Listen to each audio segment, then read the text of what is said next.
Alright, so I'm here on a train platform again. There's the train line. And you're probably asking, why do I always seem to film these things from train platforms? And it's because the nights are getting darker. I am getting home later. All day I'm in the office. I don't get a moment where I'm actually alone in order to record these things. I'm either on the train surrounded by other people, or I'm in the office surrounded by other people. The only time I get is that time between getting off the train and getting into my car to drive home. So here I am on a deserted railway platform doing my daily video. So I'm on a mission to record a video every day because I hate my face and I hate being like center of attention, and so I'm kind of confronting that fear. And like Ryan Holiday says, the obstacle is the way, and so I'm trying to just deal with it. And also Hank, thank you Hank for that. So today's thought, and I've tweeted about this earlier and I've just written a blog post about it on the train, but it's about meditation. So when we meditate, we are bringing our attention to something.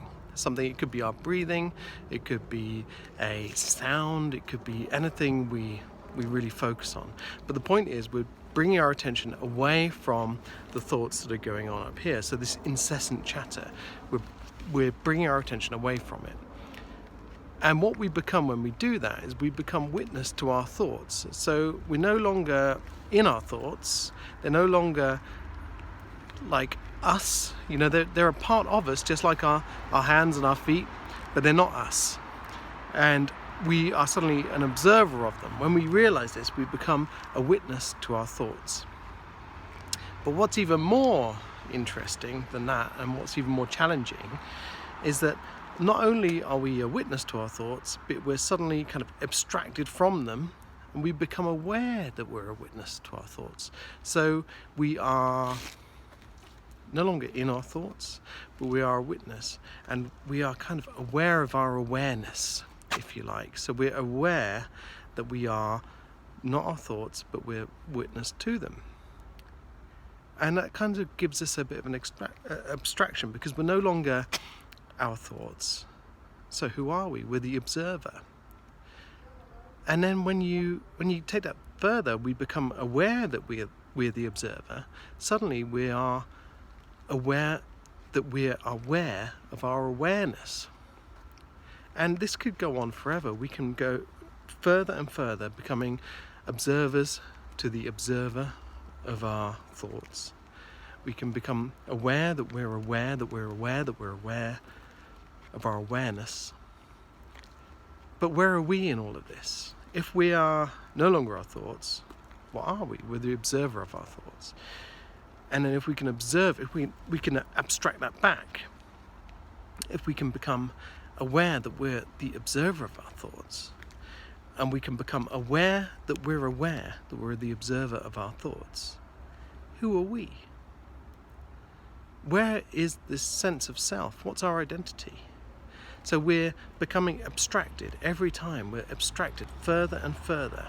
And suddenly we start to realize that, are we awareness? Are we a kind of like a cloud of awareness? How far does this go? All right, so I wrote a blog post about this earlier, and I talked about these statues that they found, these kind of statues that they're hundreds of years old, and they are these statues of Buddhist monks. And they've x-rayed these statues, and they found there are remains of Buddhist monks in the lotus position, like the meditation position, encapsulated in these statues. And there's this kind of, I don't know if this is true or an urban myth, but there's this idea that when you become so abstracted, you become aware of your awareness, of your awareness, of your awareness, and you become so abstracted from yourself, then where are you in all of that? Do you transcend your physical body? So these monks that they've encapsulated in these statues, the saying goes that they've kind of transcended their physical selves, and they've become light, they've become pure enlightenment. So it's up to us how far we're willing to go with this. Do we just become aware of our awareness? Do we become a little bit woke, if you like? Or do we just keep going? Do we just keep letting go of everything, of our wants and desires, of the things that are holding us back, of who we think we are, of all those negative traits, but also all those positive traits of our identity.